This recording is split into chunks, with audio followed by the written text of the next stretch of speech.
దేవుని ప్రజలారా, మనకున్నటువంటి అనుభవాలు, మనకున్నటువంటి సేవా అనుభవాలు, రకరకాలైన మనుషులను చూచినప్పుడు నేర్చుకున్న సంగతుల వలన కొన్నిసార్లు అనవసరమైన తెలివితేటలతో విచిత్రంగా భక్తిని నేర్పించే పద్ధతులు, జరిగించే పద్ధతులు అప్పుడప్పుడు మనం చూస్తాం.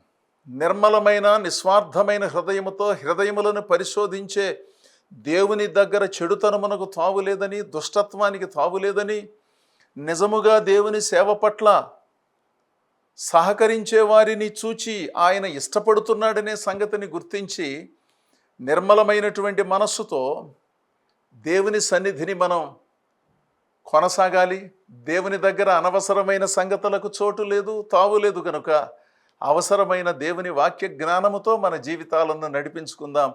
ఇప్పటికే ఆ పద్ధతిని అనుసరించే వారిని అభినందిస్తూ, మిగిలిన వారిని ప్రోత్సహిస్తూ ఈ నా మాటలు ముగిస్తున్నాను. దేవుడు మిమ్మలను బహుగా దీవించునుగాక. ఆమేన్.